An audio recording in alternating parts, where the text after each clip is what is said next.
నమస్కారం. ఈరోజు మనం ఒక షాకింగ్ న్యూస్ వెనుక ఉన్న పూర్తి వివరాలను విశ్లేషించుకోబోతున్నాం. బుల్లితెరపై తన డాన్స్తో ఎంతో క్రేజ్ తెచ్చుకున్న ఒక పాపులర్ డాన్స్ మాస్టర్కి హైవేపై జరిగిన ఒక ఘోర ప్రమాదం గురించి ఇప్పుడు తెలుసుకుందాం. సో ఏమాత్రం లేట్ చేయకుండా డైరెక్ట్గా విషయంలోకి వెళ్ళిపోదాం. ఢీ డాన్స్ రియాలిటీ షో ద్వారా అందరికీ సుపరిచితమైన పండు మాస్టర్ ఒక ఊహించని రోడ్డు ప్రమాదానికి గురయ్యారు. ఈ యాక్సిడెంట్లో ఆయనకు చాలా తీవ్రమైన గాయాలయ్యాయి. అసలు ఆ రోజు ఏం జరిగింది, ఎలా జరిగింది అనేది ఇప్పుడు ఒకదాని తర్వాత ఒకటి క్లియర్గా చూద్దాం. ఈ ఘటన తీవ్రత ఏంటో మనకు అర్థం కావాలంటే ముందుగా ఈ ఉలిక్కిపడే యాక్సిడెంట్ ఎప్పుడు ఎక్కడ జరిగిందనేది తెలుసుకోవాలి కదా. ఇది బుధవారం తెల్లవారుజామున జరిగింది.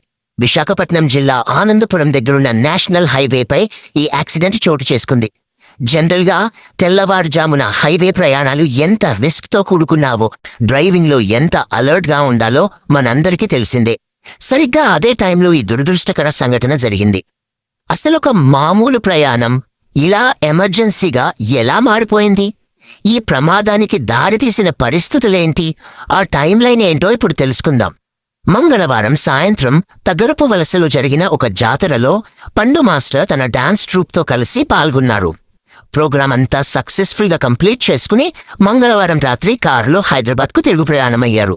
అంతా బాగానే ఉంది అనుకుంటున్న టైంలో బుధవారం తెల్లవారుజామున టీంలోని ఒకరికి సడన్గా హెల్త్ పాడైంది.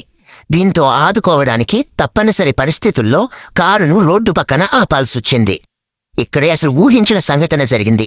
కారును పక్క కాపి అనారోగ్యంతో ఉన్న ఫ్రెండ్కు సహాయం చేస్తున్నారు. కారు పూర్తిగా ఆగిపోయి ఉంది.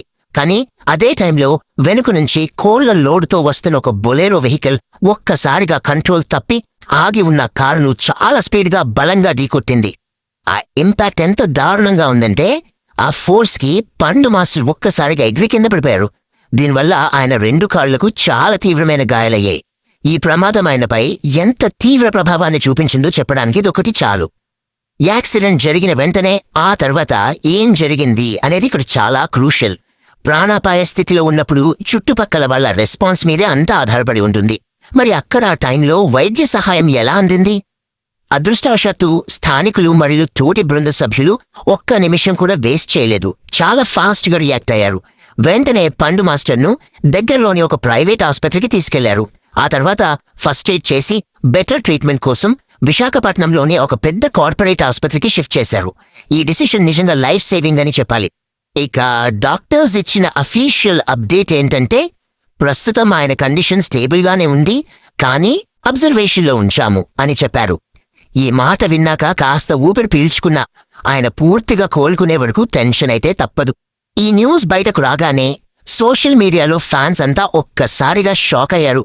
పండు మాస్టర్ త్వరగా కోలుకోవాలంటూ ఎక్కడ చూసిన ప్రార్థనలు, పోస్టులు కనిపిస్తున్నాయి. కేవలం ఫ్యాన్స్ మాత్రమే కాదు, టాలీవుడ్ మరియు బుల్లితెర సెలబ్రిటీలు కూడా ఆయన ఆరోగ్యం గురించి ఆరా తీస్తున్నారు. ఇది నిజంగా ఆయన సంపాదించుకున్న అభిమానానికి నిదర్శనం. సరే, ట్రీట్మెంట్ సంగతి అలా ఉంచితే అసలు యాక్సిడెంట్ ఎలా జరిగింది? దీనిపై పోలీసుల ఎంక్వైరీ ఎంతవరకు వచ్చింది? ఆ డీటెయిల్స్ చూద్దాం. పోలీసులు వెంటనే రంగంలోకి దిగారు. అఫీషియల్గా కేసు నమోదు చేసుకుని స్పాట్కు వెళ్లి ఆధారాలు సేకరించారు. అసలు ఎవరిది తప్పు అనే దానిపై చాలా సీరియస్గా ఇన్వెస్టిగేషన్ స్టార్ట్ చేశారు.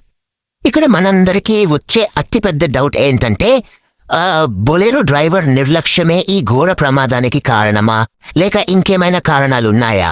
పోలీసులు కూడా ఖచ్చితంగా ఇదే కోణంలో దర్యాప్తు చేస్తున్నారు. ఈ విచారణ పూర్తయితే గానీ అసలు నిజాలు బయటకు రావు. అప్పటిదాకా మనం ఎలాంటి ఒక కన్క్లూషన్కి రాలేము.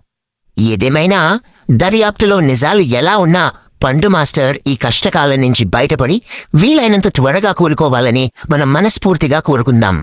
అయితే ఈ ఘటన మనల్ని ఒక విషయం ఆలోచించేలా చేస్తుంది.